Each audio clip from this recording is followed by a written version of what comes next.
Great. All right. Yeah. Welcome everyone to this fortnightly meeting, which is to provide sort of practical updates on different support with the cost of living and poverty reduction. And today we've got one person who's going to present for us, Beverly from the adult social care team at Hackney. I think Beverly's going to talk us through a sort of overview of the process of assessment and how that works, and we'll have lots of time for questions as well. So thanks very much for coming along, Beverly. Really appreciate it, and please take it away. Okay, I'm managing several different tabs on the computer, so if I look like I'm not looking at you, I do apologise. But yeah, well, thank you for having me, everyone. As John said, I'm Beverly Grayley. I'm the Deputy Head of Complex Care and Safeguarding in Adult Social Care. Adult Social Care in Hackney is made up of a number of different teams. We have the initial contact and response service, which is made up of access and duty, where people start their journey with adult social care more times than not. We also have the integrated discharge service based over at Homerton Hospital. That's the other entry point into adult social care services. We also have a safeguarding team, which I oversee, a case management team, which is basically social workers completing the Care Act assessments and doing other social work tasks. We have a review team. Those are the three areas that I oversee. The review team carries out reviews of people that are in receipt of care that is arranged through adult social care. In addition, we have an occupational therapy service, a sensory team service based within that for people with sensory disabilities. We have an integrated learning disability service, which is a separate part of adult social care too. So it's quite a wide range of people that we work with in adult social care. Now, I'm going to be talking about assessment, but I'm going to be talking about it probably mainly from the point of view of adult social care in terms of starting the journey point from access and duty, then what happens when a case comes through to the case management team. I'll also touch on safeguarding a little as well. But the legislation that we use, the law that we use in adult social care is the Care Act. That's our main framework that we use when we're completing our work or doing our work. We also use other legislation too. We use the Mental Capacity Act. We also use Human Rights Act as well to shape and form our work. But ultimately, I'm going to be talking about assessment, so I'm going to refer a lot to what the Care Act says. So the starting point, as I said before, it's usually in through access and duty, or it's in through the hospital service, the integrated discharge service. And anybody can raise a referral for adult social care. It can be the person themselves, it can be a family member, carer, friend, other relative, neighbour, a professional. Anybody can make a referral into adult social care. So the starting point is that we take the information about the individual, get to know where they live, what their situation is, and kind of what's the purpose of the contact with adult social care. And that then generates what's called an initial contact assessment or initial conversation, whereby we'll be contacting the individual, make sure that they're aware and they have consented to that referral, for that assessment to take place. And also we may well be contacting other individuals and professionals as part of that initial gathering of information. So the initial contact assessment is ideally like looking at where the person is, a little bit about them, a little bit about their background, and a little bit about how they're managing with day-to-day life, really. And from that, it could go a number of ways.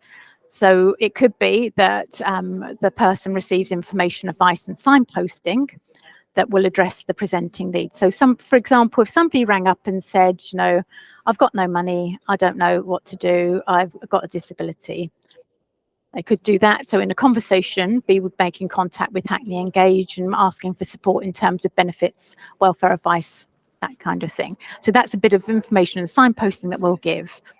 Now, going back to the Care Act, which is what I mentioned at the beginning of the presentation, the Care Act, the first part of the Care Act, the first 8 sections, in fact, so I checked this afternoon. It talks very much about that, well-being principle, identifying what's important to a person, but it also talks about the importance of prevention. It also talks about the importance of information and signposting before it even gets on to assessment. Assessment isn't actually mentioned until section 9 of the Care Act.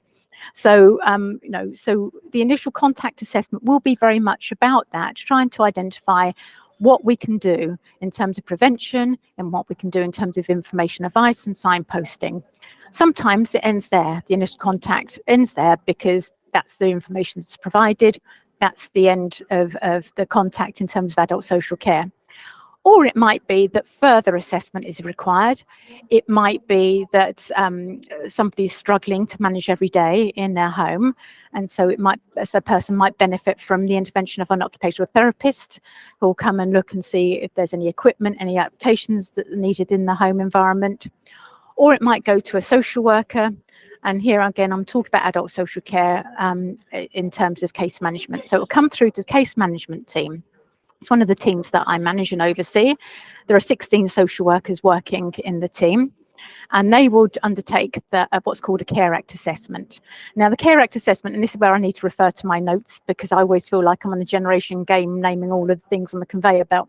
But the Care Act lists 10 domains or areas that a social worker or a reviewing officer will go out and they'll talk to the person about each of these areas of their life. So one area is about how they're maintaining their home environment. One is about managing and maintaining their nutrition. One's about how they're managing with their toileting needs. Personal hygiene is separate from toileting needs. Making sure that somebody's appropriately clothed. Making use of their home safely. So if somebody is falling, about what we might be able to do there. As just an example, there are other ways of making your home safe. Access to work, training, education and voluntary opportunities as well. Making use of community facilities and childcare as well. So there is an actual domain or an area in the Care Act that asks us as adult social care to see if somebody has parenting responsibilities for a child, so somebody aged up to 18. We know that there are people that have children that are adults, but the Care Act is specifically looking at our parenting responsibilities for people up to the age of 18. And the last area is around family and personal relationships. So a Care Act assessment is a conversation between the social worker reviewing officer and the individual, and involving anybody else that's important in that person's life. And I'll talk a lot about strength-based practice. And that's also within the Care Act about the need to be strengths-based. And by that, I mean that we're looking at the individual, but we're looking at what they bring along to the assessment as well. What's their history? What's their experience? What's their interest? What is it that they can bring along to the assessment? Because quite often you can tap into something and see, oh, right, okay, that's of interest to an individual. And so that was quite useful in terms of the assessment process as well. Sorry, again, I'm referring to my notes, so I'm not looking at the screen. Apologies for that. We're also looking at the support that's available from the wider network as well, which is why voluntary organisations and other agencies, other organisations are particularly important in the social worker doing the Care Act assessment or reviewing officer doing the Care Act assessment, because it's not just social worker and individual, it's social worker, individual, their community, the wider community, the professional network as well. So all of that is important in terms of the Care Act assessment. So you might be thinking, okay, I'll refer for a Care Act assessment for this individual. What's the benefit going to be? Well, again, going back to the Care Act, the Care Act lists some examples of how needs could be met. So they identify ways that needs could be met under sections 18 to 20 of the Care Act. And these are accommodation in a care home or a premises of some other type. So care home, supported living scheme, shared lives, which is kind of like adult fostering. A very basic way of explaining that. Care or support at home in the community. counselling and other types of social work as well. So sometimes we get referrals for people that are holding on to things that are important to them, but maybe cluttering up their home. And it may be that long-term support is needed in dealing with that situation or managing that situation. Goods and facilities. What do they mean by goods and facilities? Well, I mean, it's a very general term, isn't it? And I'm trying to think what goods and facilities might be, but no, I'm sure somebody will come up with something and say, Beverly, it's that. And I'm like, yes, of course it is. But yeah, so goods and facilities, it's equipment, effectively, things like equipment and information, advice and advocacy. So it might be that you refer for a Care Act assessment, and through that conversation, somebody's provided with information, advice and support. They pick up on something that a person's really interested in, and the social worker reviewing officer can make contact with an organisation that supports. So, for example, this is a very generic example, but if you went in to see my in-laws and did a Care Act assessment, you would see pictures on the wall, that were drawn by my father-in-law because he used to like art. Well, that's a way in. For me as a social worker, if I was going into that house, I'd see, oh, I see there are pictures on the wall. Tell me about those pictures. And then you'd identify an interest in art. It might be that linking in with a local art class would be a way of meeting that person's need. So Care Act assessment does not mean to say that social services, social care will provide a residential home or will provide a care package for a person. It might be that a person's need can be, facilitating access to the community and making those personal relationships. It could be facilitated through the provision of information about an art class, for example. That's a very general example, but no, that is an example of how adult social care might work. So I've talked a lot about the assessment process itself. So once you come to the end of the assessment, there will be some people that need support through a care package or through placement. The next stage then is that we'll do a support plan with the individual. Well, we've identified your needs. How are those needs going to be met? As I've said, some of them might be through voluntary opportunities, through other ways other than a formal service. Sometimes somebody's needs might be met through a formal service. Now, there are two ways that the services could be delivered. It could be that the council arranges the home care for somebody on their own behalf and say, right, okay, Mrs. Miggins needs support at 9 o'clock in the morning because she needs help getting up in the morning, dressing, having a shower, getting dressed, that kind of thing. So the council can arrange that support through a contract with the home care provider. Or Mrs. Miggins has that support needs. She'd actually got a friend down the road who's willing to support her with this. And so we'd look at something called a direct payment. It's not right for everybody, but that's one way that we can arrange services. So that gives the person the money to pay for an individual to support them in its most basic sense. So that support plan then is discussed with the manager, with a social worker reviewing officer's manager, to just quality assure and to consider, and with a senior manager. Again, we're just checking to make sure that every opportunity has been explored. So, for example, yesterday I had a conversation with a social worker, and there was a man who was in his 80s whose wife had passed away fairly recently. He was an independent man, and the request was he needed somebody to support him with cooking. But in the course of the conversation, we found out actually that this man is very independent. He's able to go to Sainsbury's and pick up microwavable meals. He's able to bring back those microwavable meals from Sainsbury's. He's able to put them in the microwave. Well, a care package is not going to be the solution to meet the need, because the solution to meet the need is he's getting those microwavable meals, he's able to use the microwave. So in terms of a need, in terms of meeting your nutritional requirements, that's the way that need is going to be met. So that in a nutshell is the assessment process, what happens, who goes out and sees a person, who they would involve in assessment. For people who are on receipt of services that are funded by adult social care, we have a review system as well. So once you've had your services in place, that's not the end of the story. You will be transferred to the review team, where we carry out an annual review to see that services are still working and meeting those individuals' needs. If 6 months down the line something happens, somebody maybe have had a stroke and their needs are changed, then you don't wait the other 6 months and think, well, I'm not due a review until 12 months down the line. You'd ask for an earlier review. So the review process is basically looking at the support individual, seeing if those services are still meeting that need. Does anything need to be changed? I've talked a lot about service for individuals. We also carry out carers assessments as well, again framed by the Care Act. And it's exactly the same process in terms of speaking to the carer and those people that are important to them, finding out what's important to the carer and looking at those. And the same 10 eligibility domains, fields apply to a carer as much as they do to somebody who's a cared for person. So that is, in a nutshell, assessment process. I'll just touch on safeguarding as well, because that's another aspect of the work that we do in adult social care. And so if you've got concerns about an individual and they have you feel that there's abuse or neglect taking place or likely to take place, then you can make a referral into adult social care to the safeguarding team. That's called raising a safeguarding concern. So we get a safeguarding concern from people who raise them. We'll talk to that individual, aim to talk to the individual that you're concerned about as well. Again, gathering that information.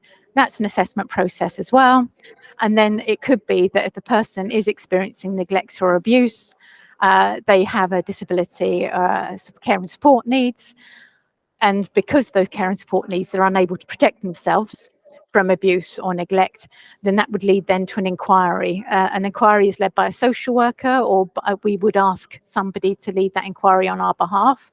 So, for example, if somebody has a support worker in Turning Point, it might be more appropriate for the Turning Point officer to do the inquiry and be supported in doing that inquiry, because a person knows that person better. And so the inquiry is completed. Sometimes that then leads to the Care Act assessment. Sometimes then the inquiry is completed and there's no further action.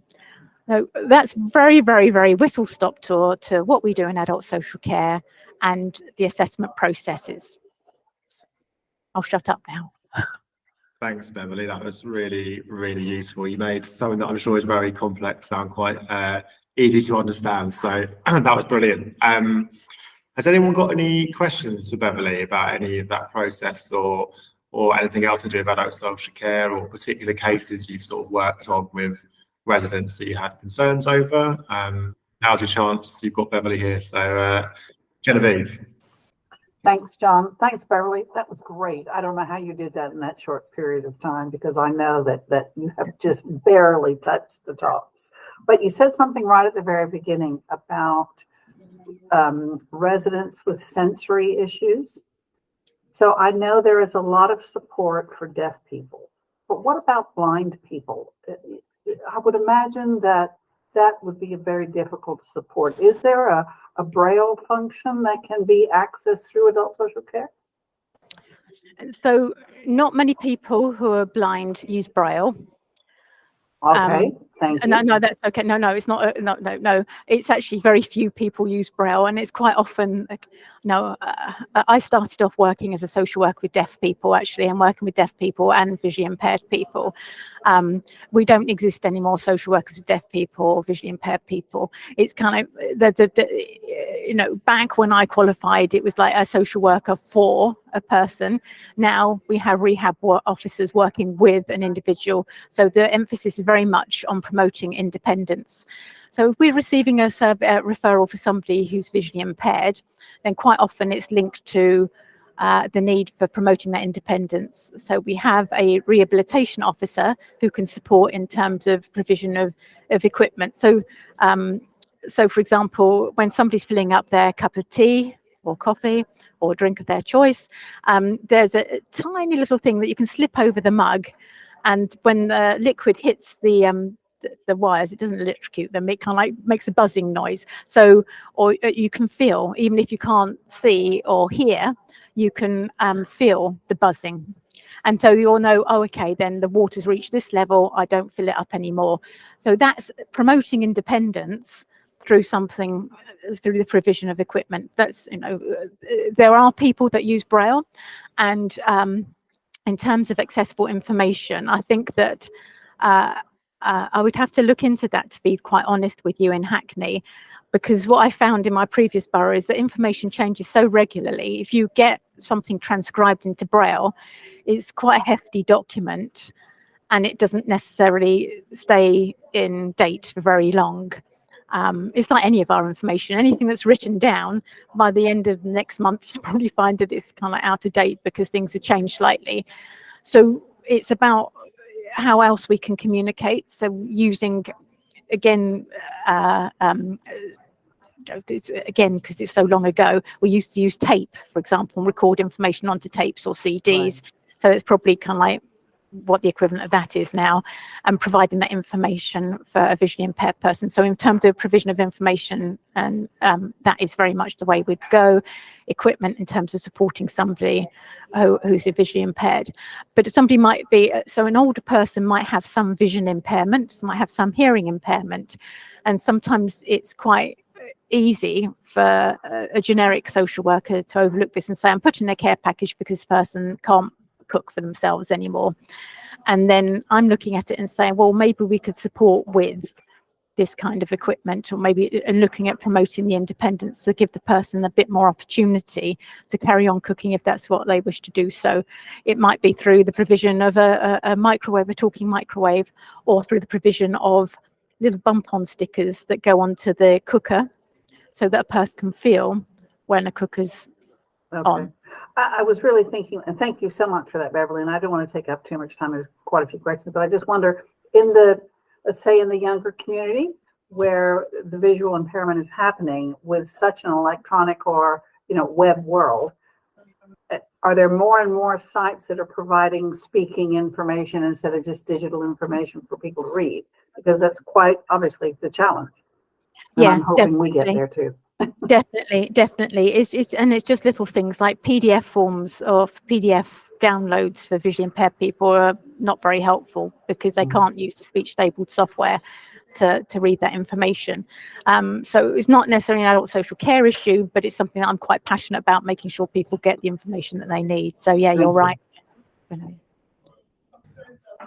Great, thanks both. I think Josie was next. Hi everyone. Actually, mainly it's just I just want to say a big thank you to Beverly for that presentation. It was so good and informative and amazing, and also a big thank you to Beverly because I've emailed you on many occasions and you've always been so helpful. So thank you. Thank you so much for that as well. And I was just going to say the focus now is on independence in the home, isn't it? Do you think that's successful? Because, it has changed over the last sort of 20 odd years. It used to be more about institutions. So do you think that works better? It feels like it should. Yeah, I think it's really interesting because I think over the past 20 years, in terms of complexity of people's needs and situations, I think that we would all say the people that we work with now, their needs that they present with are far more complex than they were 20 years ago. And it's only through collaborative working, Josie, with you in housing and with benefit housing needs. I know we can't do this on our own, can we? So so when we're looking at somebody living independently in their own home, we're looking at what's available to support them. One of the things that I do is I chair the high risk panel for adults, which not adult social care, but it's a high risk panel that cases are brought for discussion under our safeguarding policies. So people that are thinking, I'm lying awake at night thinking about this person, and very much when person gets brought to discuss at that panel, it's very much like, well, one person can't bear this, can't work with this person alone, they can't bear the risk of this situation on their own. It's very much about collaborative working, and so it is with people living independently in their own homes or in their communities, because it could be adult social care is working with them in one respect. Housing may be working again people that are hoarding and their properties are cluttered, so it requires approach from the landlord and as well as adult social care working together. It could be pulling in mental health services as well. So yeah, it is interesting because I find that a lot of people would like to be in their own home. They don't really want to be anywhere else because it's their home. And again, at the quality assurance meeting yesterday, we had somebody presented that's in their 90s in a 5-bedroom property. And it was like, a conversation's been had, would you like to downsize? No, I've lived in this house for 50 years. I'm not leaving this house. And so how to support that person live independently when they're getting frailer, it's a challenge, but it's about addressing how we can manage that. Yeah, I mean, I can understand that person's point of view. Do you know what I mean? We all love our homes, don't we? But That's right. Yeah. see how more difficult that would be to manage their care. Yeah. Thanks for that, Beverly. And Okay. you're great. Thank you. Thanks both. Joanna, did you want to come in with a question? Yeah, thanks. And thanks, for the presentation, Beverly. It's really succinct and covered everything, I think, really well. I was just going to ask about, because this has come up a few times just lately, about carers who need to have go away or need to have an operation or something that just has to happen, and what is kind of the process for the person that they care for, getting some respite care, and is it possible to get that for like a long period of time, and how long might it take for that kind of chain of events to come to fruition?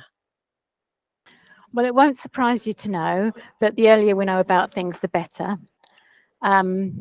Talking about respite, respite is an interesting thing because it's respite for the carer to be able to do something. Quite often it's something they might not want to particularly do, like have to go for an operation.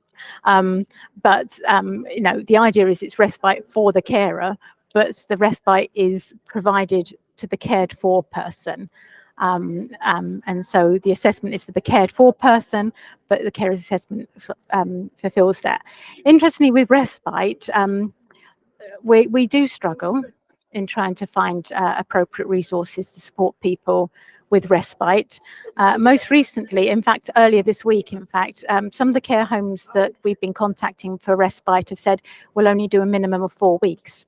So in terms of how long could a respite break be for, it seems like it's a minimum of 4 weeks. And as you know, Joe, it's probably going to impact on people's benefits if they're in a care situation for longer than, I can't remember how long it is now.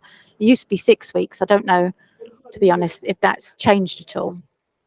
But no, I know. I had to find that one out. No, I know, but I know, and so. In terms of my role as a manager within adult social care, when I'm speaking with social workers, I'm thinking about building in that plan and looking at rolling respite for an individual, because it is quite difficult to try and find respite services, especially in an emergency situation. I'm not going to deny that it's an easy thing, and yes, that's fine. So as much notice as possible so we can do the assessment and work with our brokerage team about finding something appropriate. But obviously you do get situations where the carer has a last minute invitation to something, or the carer unfortunately has to go into hospital or has an emergency procedure that they need that takes them away from care.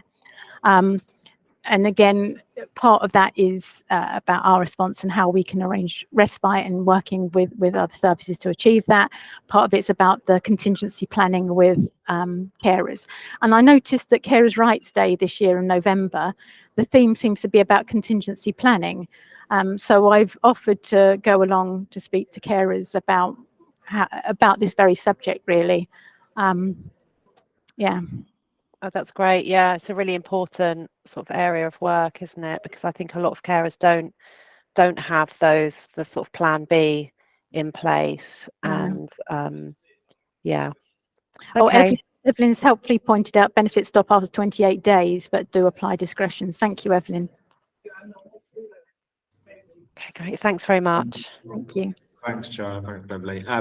Got some questions in the chat as well. So Samantha, who is from Sanctuary Housing Association, has said, sometimes we send a letter to social services when we're concerned about a household that is about to be evicted.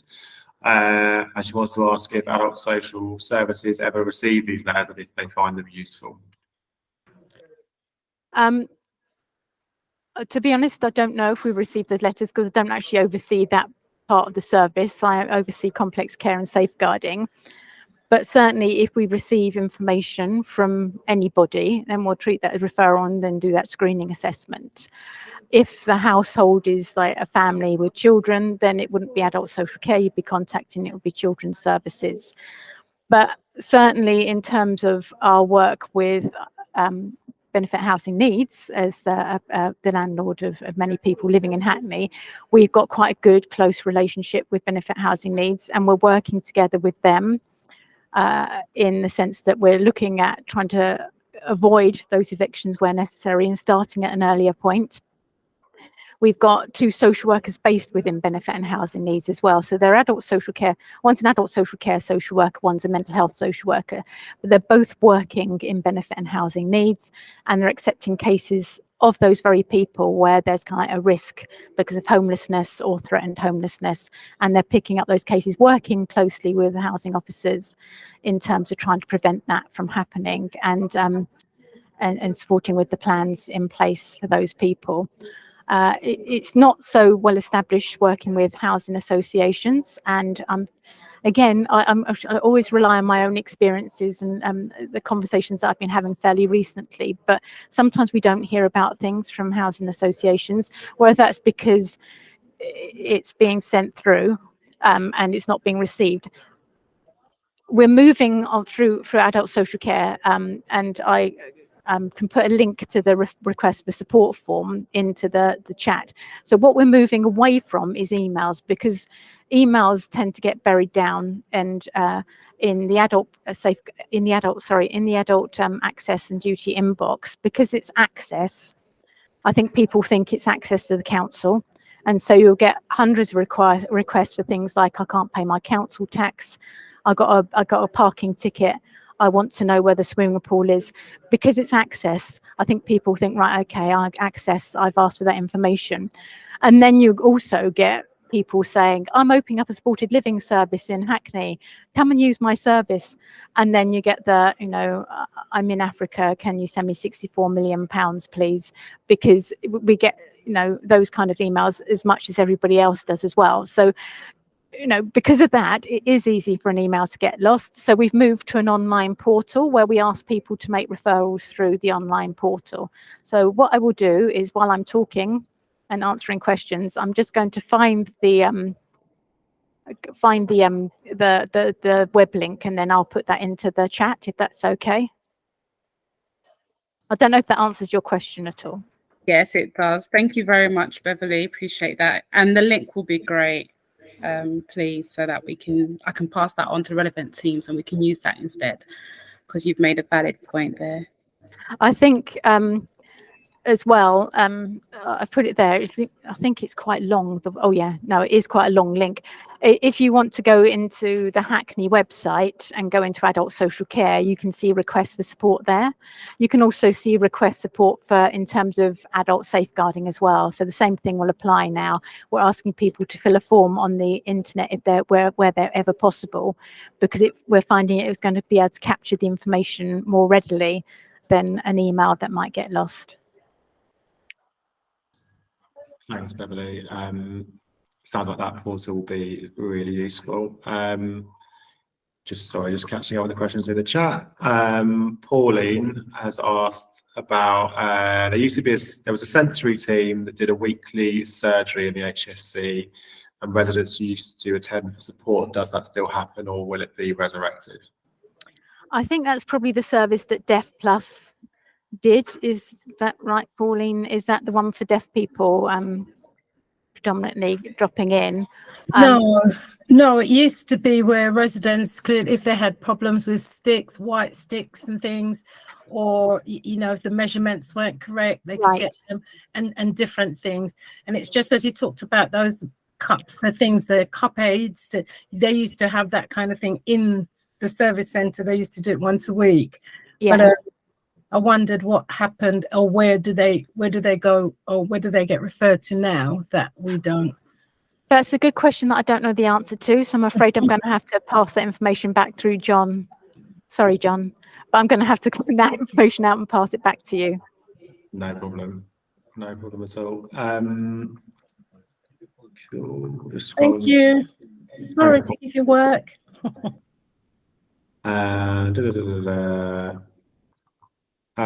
Owner, sorry if I pronounced your name wrong, has asked, are there any befriending services or community outreach services, etc., which help also to ease the pressure of adult social care?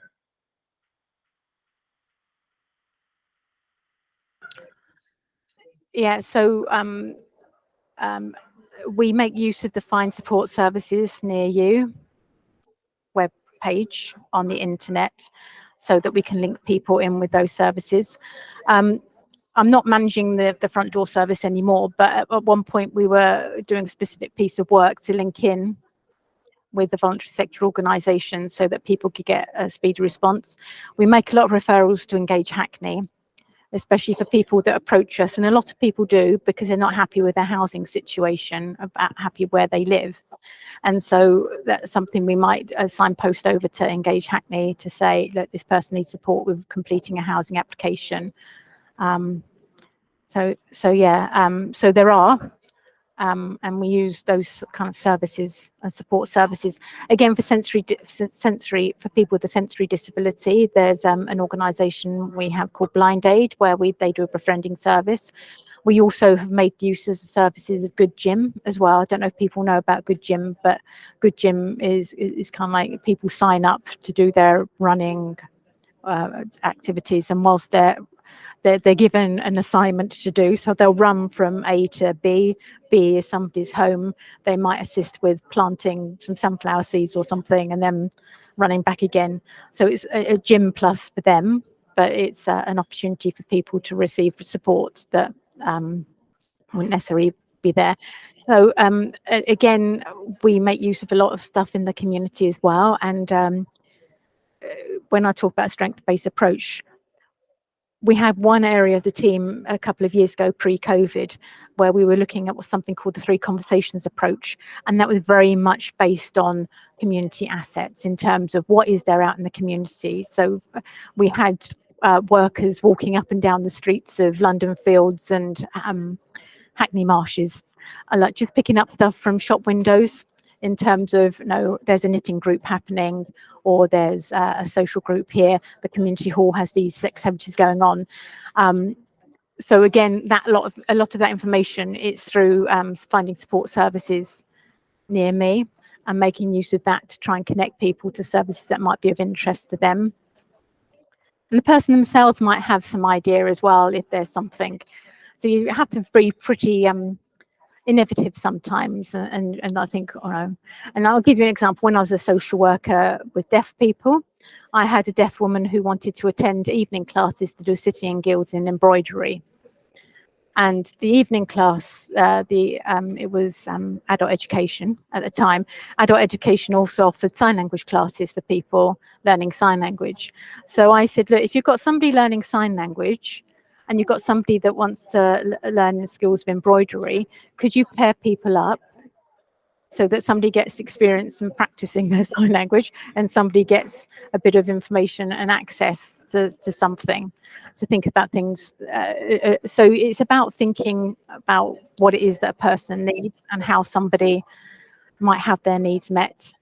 Obviously, we're working within safeguarding principles as well. So it's not just a case of, here's a random card we found on newsagent's window, we'll pair them off with this person. It is a bit more in depth than that, but we do look to all sources in the community. Great, thanks, Beverly. A couple more questions in the chat. Penny's asked if it's a standard timescale from referral sent to first contact. That's a good question. So the old legislation, there would have been, I think it was 5 days, 48 hours actually between initial contact and response. But we're not governed by those performance indicators in the same way anymore. There is a demand on adult social care on the front door, on access and duty, and sometimes there is a delay in getting back to people. When we do get back to people, it's about what information is being presented to us in terms of, there's this situation, responding to it. And so some people might have contacted yesterday and get response today. Some people might have contacted 5 days ago, but their situation isn't causing so many indicators of risk. So it might be that we feel that we respond to them later in terms of assessment than somebody that's presenting in a crisis today. So I know it's a question everybody asks, is how long will it take?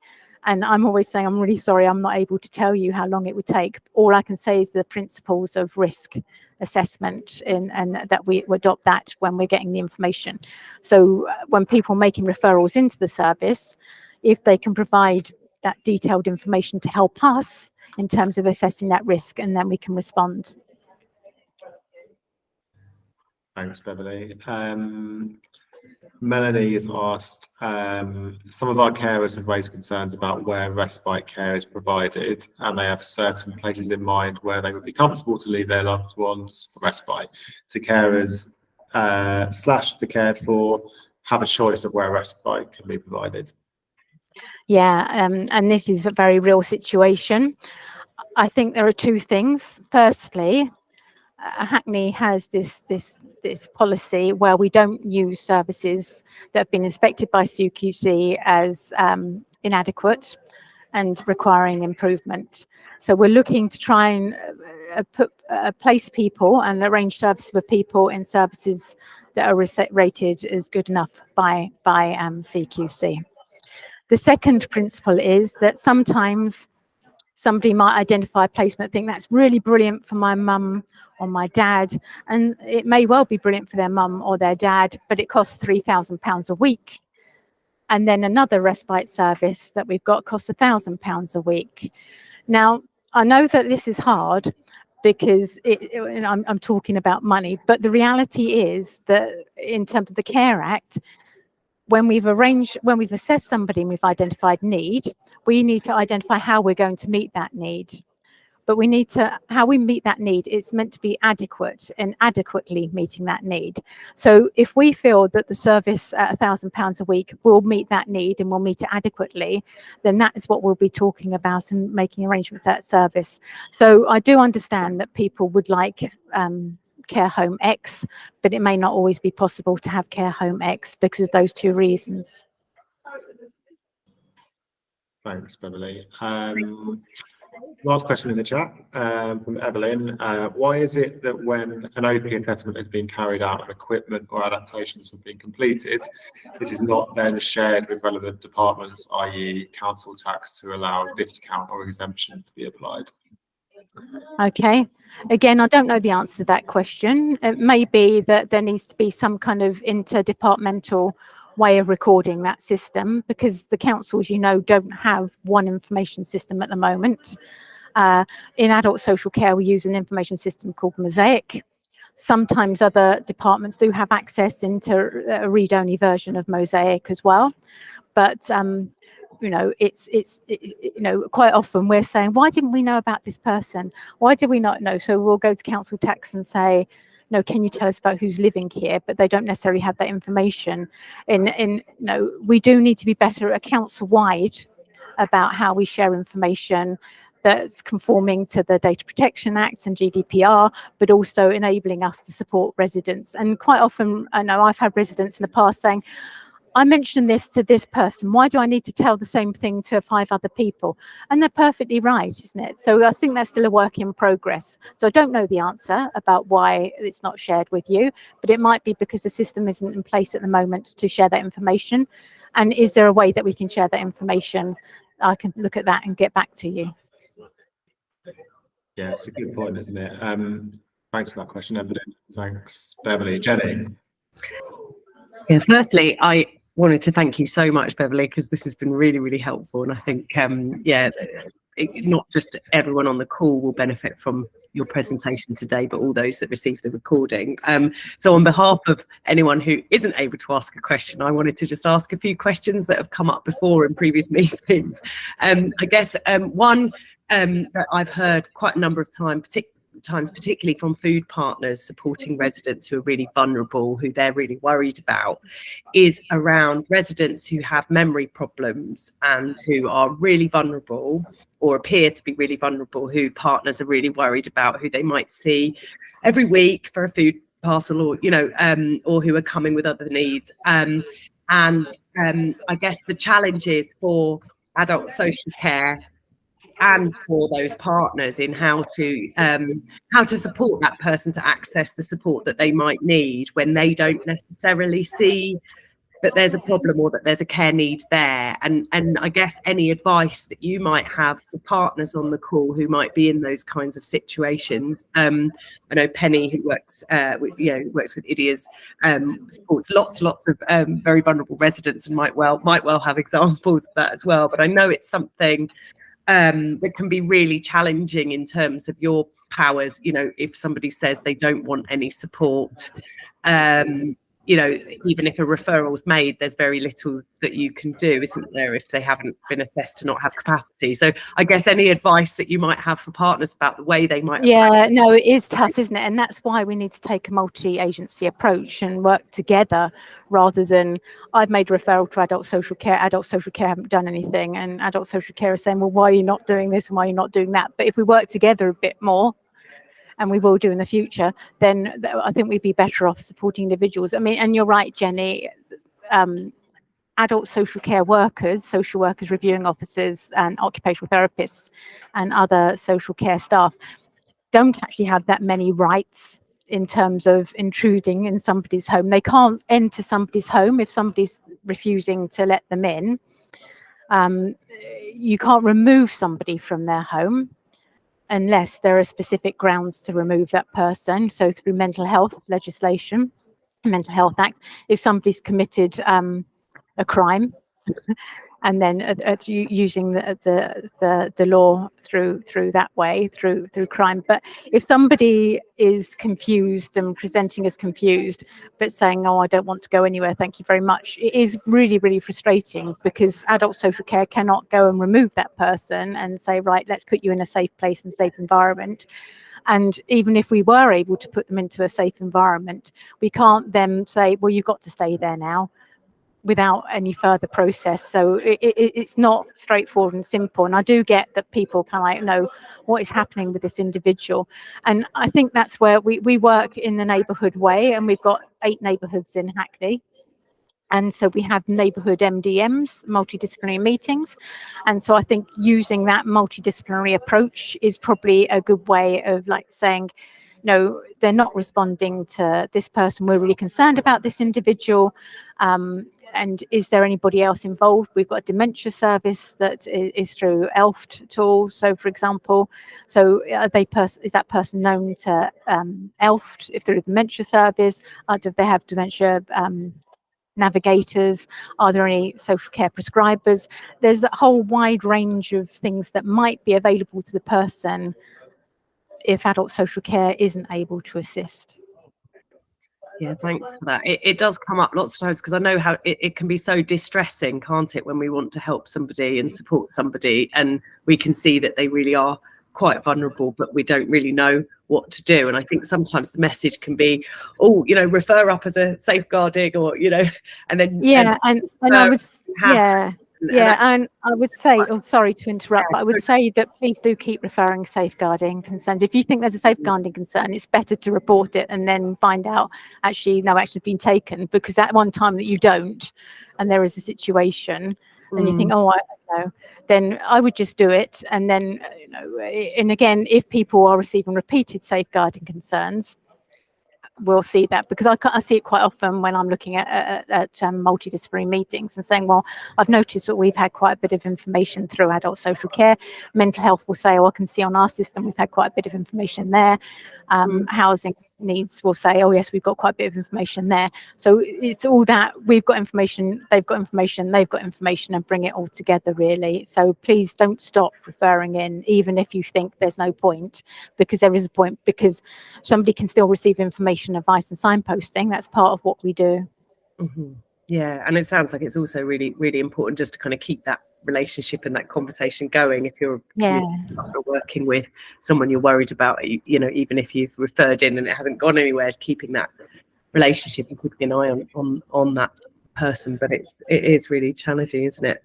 I did have one more, but I want to bring Penny in, because I think she's got a question in the chat. I'll come back. All right. Hi, Beverly. Thanks for all the information. I've noticed on a lot of the grant application forms to help beneficiaries, it does say to be completed by, or first point of contact is a social worker. How does that work? Is that where they have to have a care plan? They get the granted a social worker to work alongside, find the needs, and then if the beneficiary then, or sorry, resident then sees a grant that's available for them, would the social worker then fill it out for them? I mean, social workers do complete grant applications, but they wouldn't receive a referral to complete a grant application. Oh, no, if that no, makes I mean, sense. So if I were allocated a person, my Mrs. Miggins, and I've gone out and done a care act assessment, and part of that is we can identify that a grant might assist in meeting a need for, say, for example, purchasing that microwave that they could then heat up their meals, then I as a social worker would then sign that off. Yeah, definitely. Right, okay, that's fine then. Excellent, thank you.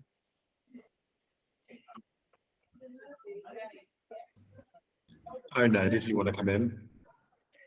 Oh, hi everyone. Thank you, Beverly, and everyone. It's been very helpful, very useful. Just thought I'd just give some feedback. Some of the vulnerable residents we work with, you've probably seen it as well. No matter how much help you try and give, some residents just don't respond to council workers or anyone from social services or housing needs, or even the police or the fire brigade. And what we find sometimes, you know, those that have family or friends, or even like a good next door neighbor, or even those that go to their religious groups, the churches, the mosques, the community centers, sometimes they're the guardian angel sometimes. And just thinking, is there anything that adult social care do? I don't know if it's in the remit, but knocking on the neighbor's door sometimes, or seeing if they go, you know, to the churches, or especially those with language barriers, or those that don't really trust an official or a council person, but more kind of react better to someone in their same culture, or if that makes sense. Yeah, no, that totally makes sense. And I would say that, you know, as part of the assessment process, gathering that information is quite helpful. I'm a strong believer in making use of independent advocacy and independent interpreters as well, which are different things. Interpreting for me is different from an advocate, and also supporting the family member who's often a carer as well.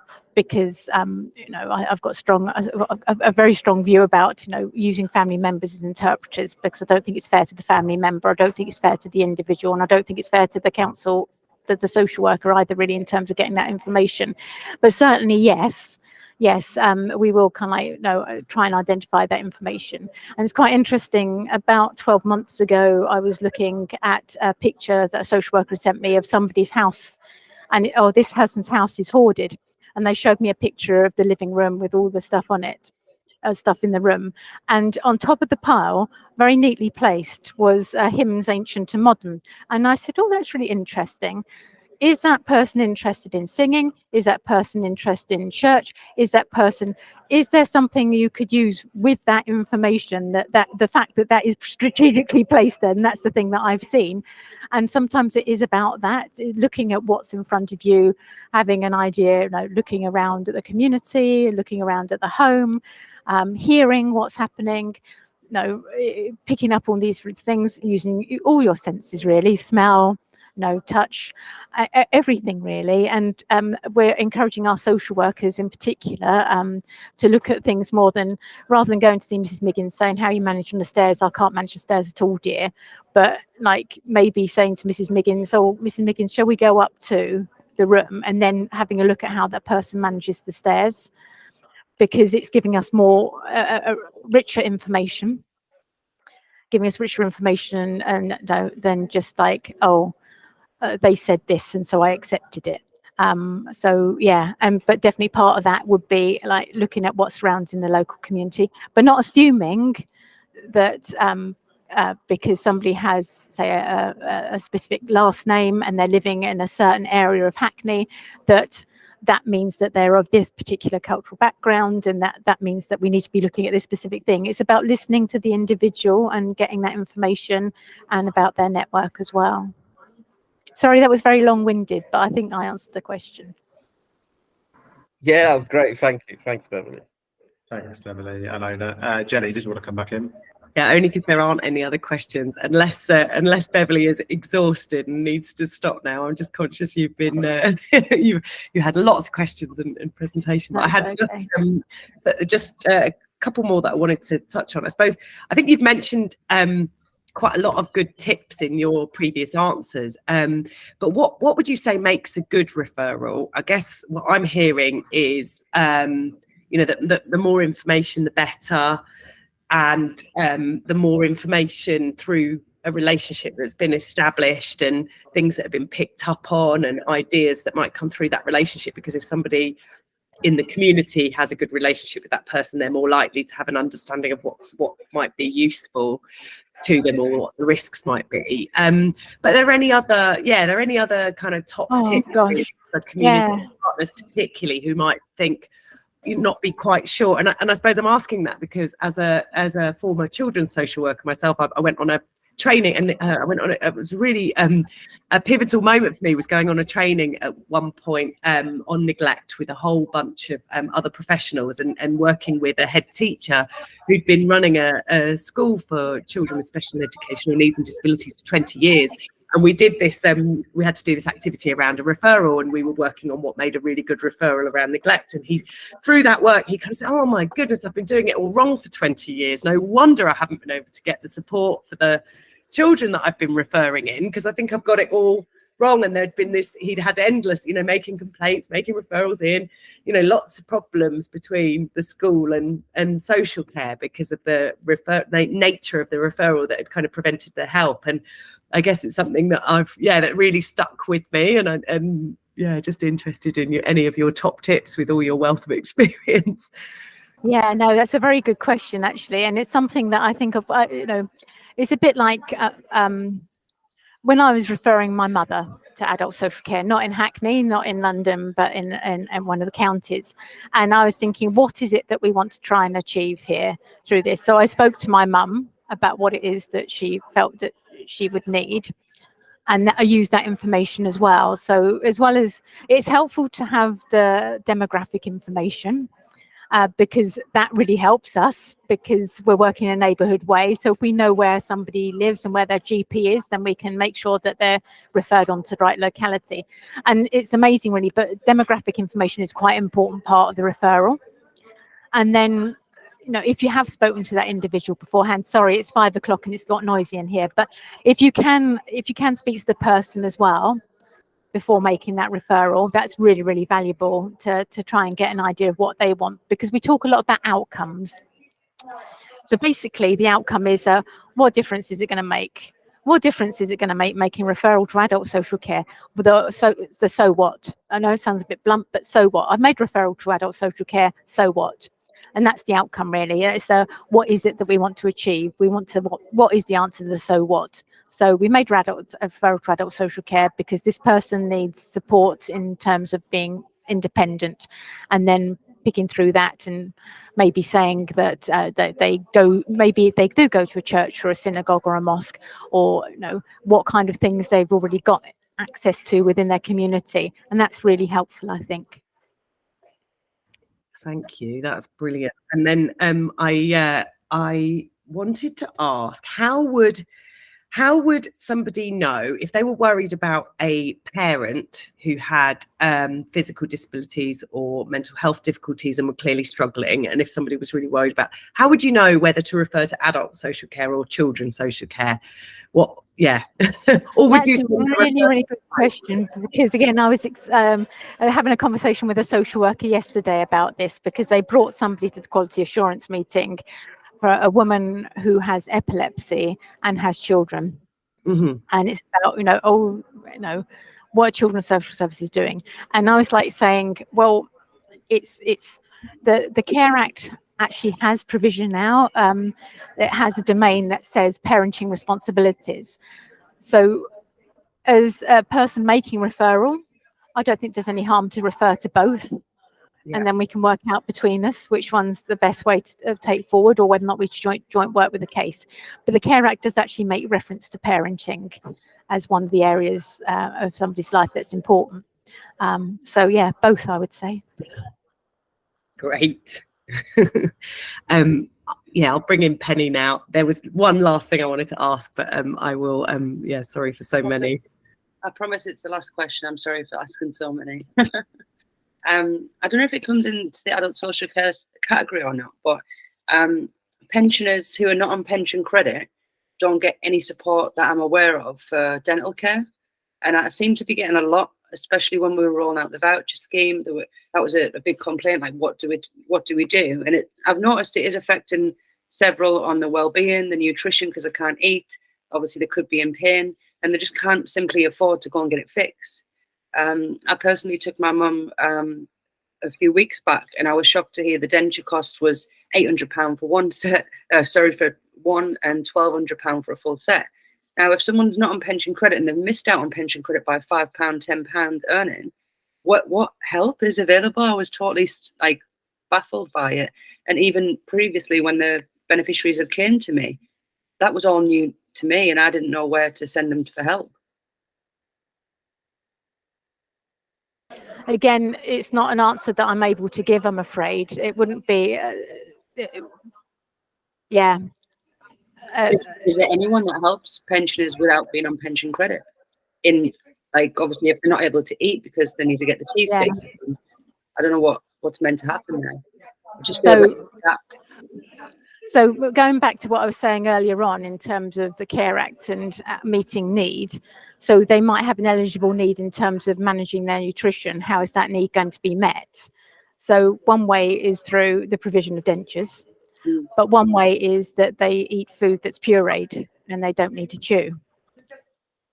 So we'd be saying, well, you could go and purchase food that's pureed and that would meet your need. Doesn't seem very realistic, does it, living on pureed food? Well, people do, don't they? I know my father-in-law did for many years because that's what he needed. He needed support with nutrition. The way he needed support to maintain his nutrition is he needed food that was pureed. Yeah. And there are organisations that sell pureed food. So this is what I'm saying, that you know, yeah. Now I understand that it's hard when people haven't got the financial means to pay for things. Yeah. But adult social care, the solution that we're looking at is that how we're going to meet that need and what's an adequate way of meeting that need. Yeah. Okay, thanks. Makes sense. I just wondered if Fiona Daly, for those who are listening to the recording, because they won't necessarily see the chat, if Fiona could tell us about the link that you've put in the chat, which we can include in the newsletter, because I think it is in relation to Penny's question, isn't it? Thanks so much, Fiona.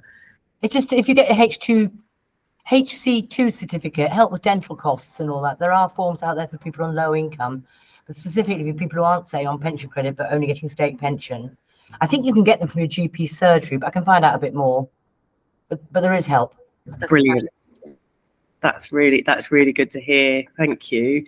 And I guess that connects to my last question, Beverly, which is kind of a bit broader and I suppose more about sort of from the point of view of the kind of poverty reduction work in general, about what kind of impacts are you seeing in adult social care of poverty and the kind of impact of the cost of living rises on residents that you're working with, or pressures on services, or just and I suppose connected to that, how does adult social care kind of manage any, you know, those issues in relation to low incomes and support for residents who are really struggling financially, and yeah, what kind of impacts are there just in terms of trends, I guess? Yeah, no, it's very difficult, because one thing that I haven't mentioned up until now is actually adult social care is not a free service. So when people go to the NHS, they say free at the point of delivery. So people expect to go to a GP and it costs them nothing. People go in for an operation, they'll have equipment provided when they come out of hospital to assist them. There's no financial assessment element to that. Adult social care, some of our services are chargeable, so things like domiciliary care, if people have a direct payment, people having attending a day centre, people in placement, they are all financially assessed. And we are getting more and more people coming back saying, I just can't afford to pay this charge on my care costs. So the financial assessment, we have a financial assessment team that we work alongside in adult social care. And if people complete their financial assessment, they're sent their charge saying, based on your income, your charge is this. And if they say really can't afford that, then we have an appeals form that will that people can fill in to say, this is the expenditure I'm spending money on. And some of it is counted as disability related expenditure. I mean, again, I can give examples, but it's not an exhaustive list. And there are some things that we would say, no, that wouldn't be counted disability related expenditure because that can be provided through another source.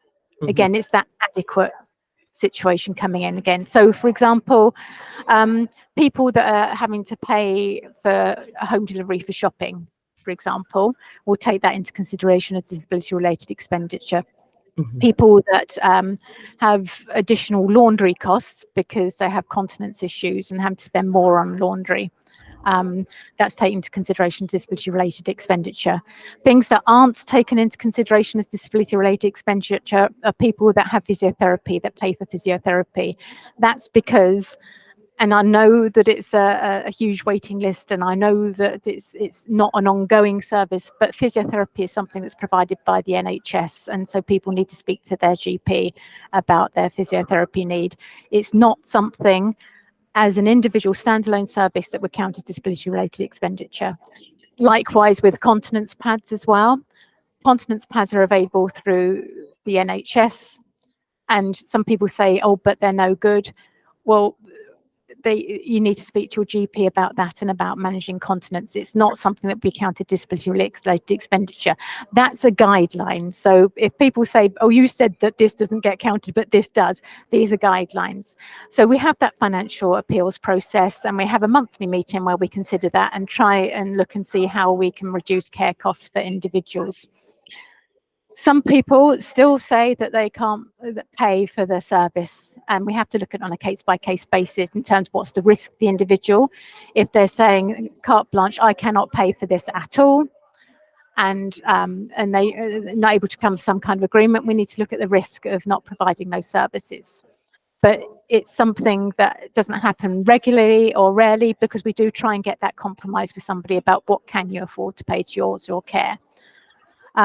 So yeah, I don't think I've answered your question fully, but yeah, that is really helpful. I mean, that's really practical, helpful information, I think, for those on the call. And I've seen lots of comments about how useful this has been. And it's such a complex system, isn't it, with so many things that you're having to think about, both within, in the intersection with health and with children's, and there's so much there. I guess one thing, I'm sure that those on the call and those listening to the recording will probably have other questions coming up, or people that they'll want to learn more, and to avoid you being bombarded with emails, Beverly, I'm wondering whether we can include any further information, slide decks, things in the newsletter that just provide a bit, some of this information in more detail, in case there are people on the call who really want to read in a bit more. But also, what opportunities are there for, if people do want to do you have any kind of consultation line if people want to just aren't sure whether to refer somebody or not, or just want to speak to somebody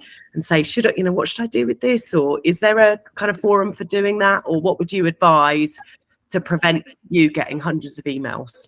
Yeah, we don't have what would I do in this situation? It's kind of like you contact us and have a conversation, and then we can progress the referral, or it might be the conversation is that actually, no, that's all part of the initial contact assessment, really. Okay.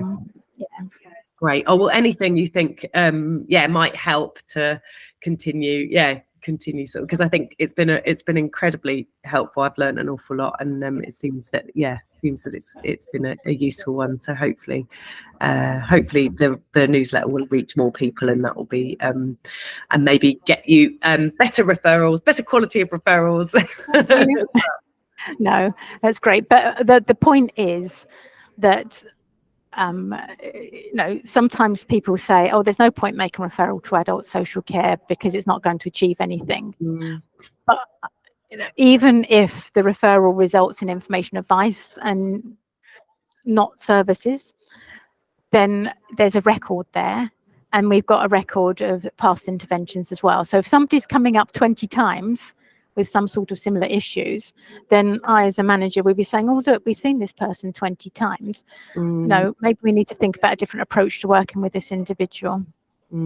Yeah, and that experience that our partners in communities have directly with residents, and those observations that they might make about their vulnerabilities or their care needs are really important, aren't they? Especially if that resident struggles to advocate or articulate. Yeah, that's right.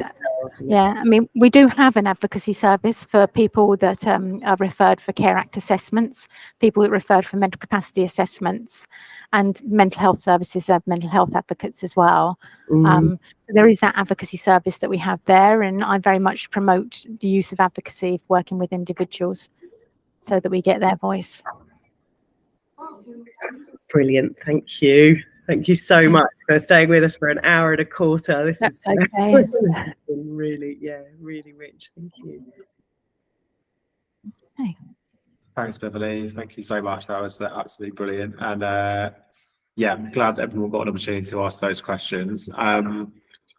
We'll let you stop talking now. And we've got about 15 minutes left.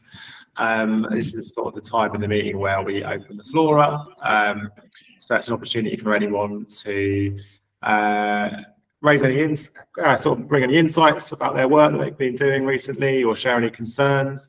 Recently, we've had quite a few moments where sort of people speak about a particular case that they've been working on, a particular resident they're concerned about, and sort of put a call out there for different sorts of support and see if anyone can help. So if you've got a tricky case or a tricky resident you're working with at the moment and you're not sure where to turn for particular type of help, then now's your chance to put the question out there, or yeah, just share anything from the work you've been doing recently. Now's your chance. Penny. Sorry, me again. Just to say thanks for the information on the Good Things Foundation. I registered with them, applied for the grant, and we got accepted for some devices. And then also, because I got confident with that, I'd then done the data, so I'm waiting for the data SIM cards to be accepted. So you do like a welcome call with them, and then we're going to be rolling that out in September, and we have to give the devices out by the end of December. So that'll be nice Christmas presents for some beneficiaries. So yeah, if you think of anyone that's really struggling, don't bombard me with them, because I've only got 16 devices, so I want to give them out and ration them over the 3 month. So that was really good, so thanks for that. And yeah, everything's going well this end. And if anyone needs anything from the advice services or would like to join, they start tomorrow, which was mentioned in the newsletter. I have Family Action joining me tomorrow, along with the Hackney Housing team. Brilliant, thanks, Penny. That's really good news about the devices as well. I know that comes up quite a lot in these meetings. People who haven't got phones or laptops and that sort of thing. So that sounds really good. Anyone else want to come in?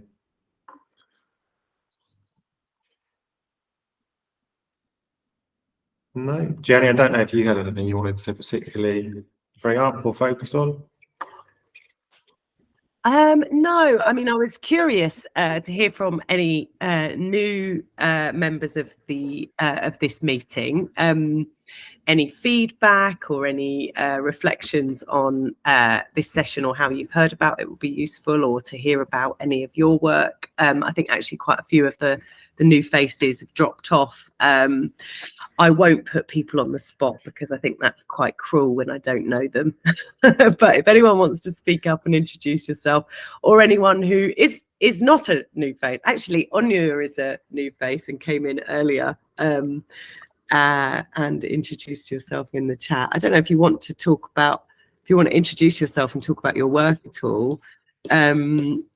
I'm only picking on you because you've already spoken up and asked questions, and you're working on downsizing and rehousing. Yeah, that's fine. Yeah, I work in the downsizing and rehousing team, and yeah, sometimes we come across like some real vulnerable residents.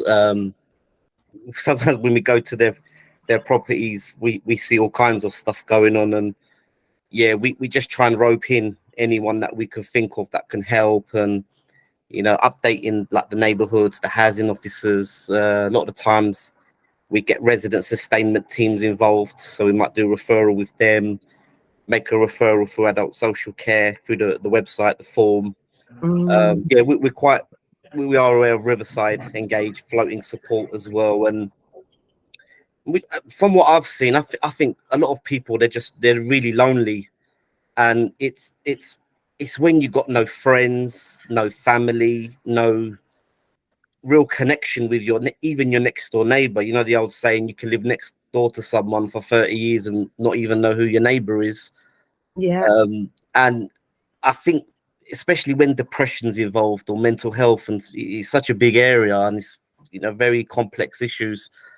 But what I've seen is when someone's alone and vulnerable, and sometimes they refuse the services, they refuse the help, and some residents don't engage with Riverside or social care or even us or anyone that's got a Hackney Council badge and things like that. And we just try and, you know, who do you speak to? Who's your friend? You know, some people are just so lonely, and it just spirals in one thing after another. And before you know it, they just come cocooned in their house, and they're not even washing themselves. Hoarding's a big issue at the moment.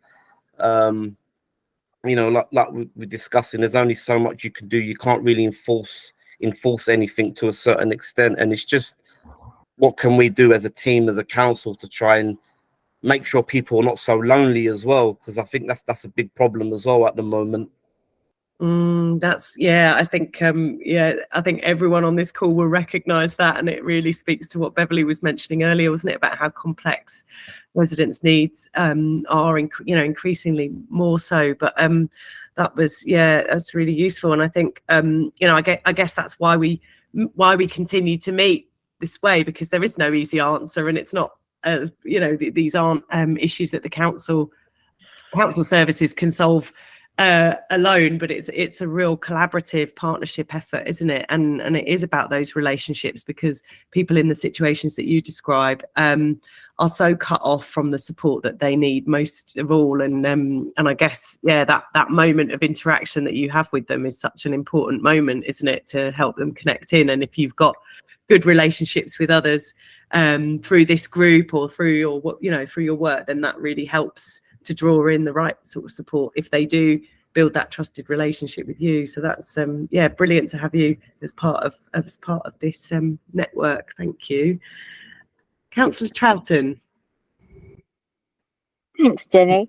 I'm really interested and pleased to meet Ona, because this is an area that's come up for me, many times, and well, not many times, but it comes up, and I think the way that we approach people, well, I think there's one thing is that what have we got to offer people in terms of downsizing? I think that's probably the biggest issue. I know we are, within our regeneration program, we are looking at this, but it must be the case, I think, that there's a shortage of offers. So I wondered, firstly, what we do in terms of, trying to relocate people, perhaps somewhere near family.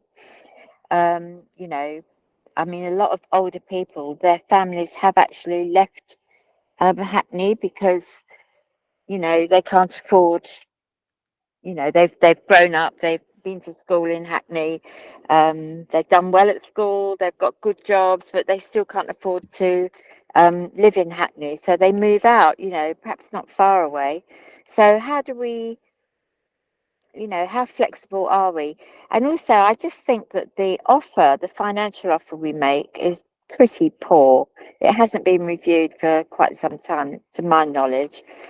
But also, I think people are bound to want to hang on to, I mean, when you get older, the last thing you want is to be moving around and being shunted around from pillar to post. And I think that's probably what, people prefer to live with what they can cope with, as rather than perhaps face something that they can't, find more difficult to cope with. So again, I suppose that's about the offer, but also if there is something out there, it is a long term, it's not a quick there's not a quick turnaround to this. It's something that I think should be approached, as soon as we become aware of, without sort of putting pressure on people, but just, information. Did you know you could get this much money, by going to a smaller property, and having a better offer. It is all about the offer, isn't it? And my question was to Onur, was whether he does work with local councils, because we often know who these people are. And, they come to us time and time again, very often because neighbours are complaining that I've got one lady in a 3-bedroom terraced house. She can just about manage the stairs, but she's hoarding. There's foxes living in her garden, which is completely overgrown. And it's the neighbours that are complaining. So people do come to our attention. It's really worth, working with us, Onur. And if you have particular cases that you want to get people engaged in, I would thoroughly recommend approaching the local councils. Thank you. Yeah, thanks for that, Lynn.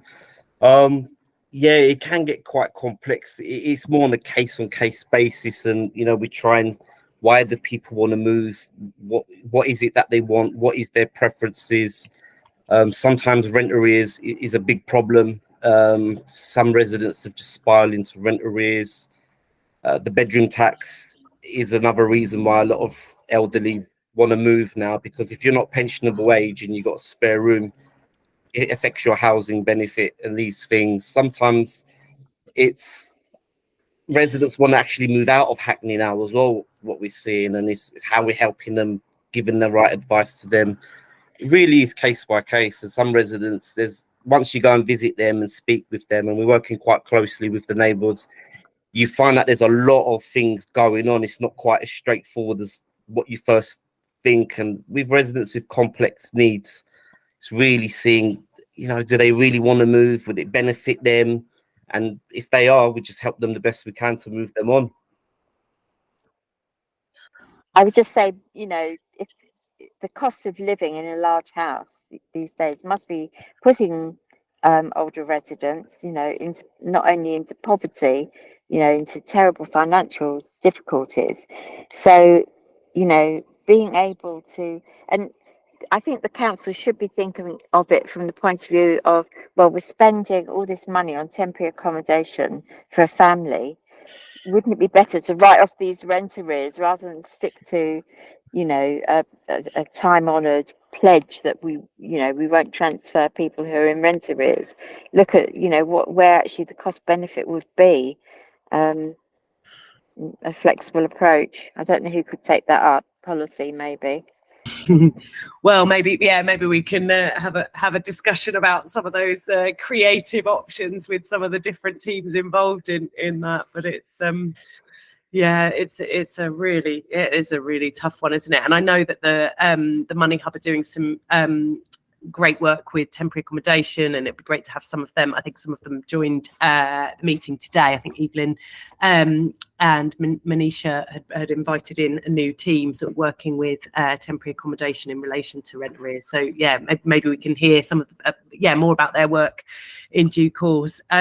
Just wanted to mention Nicolette's comment in the chat about isolated residents worrying about going to groups and don't have the confidence and need some one-to-one support to get them to that stage, and the importance of that relationship and befriending. And that's such a critical role that I know that your organisation play, Nicolette, and also many others on the call, in that it's that kind of removing the barriers between, isn't it? And really that hand holding and supporting and reassuring. And I think that's a really important bit of the process to remember. I hope, Nicolette, we can have you present at some point on the story, your story sort of working through the pandemic and then forming a new organisation, and all the work that you do around food and holistic support and kind of intergenerational work at some point. It's been great to have you on the call.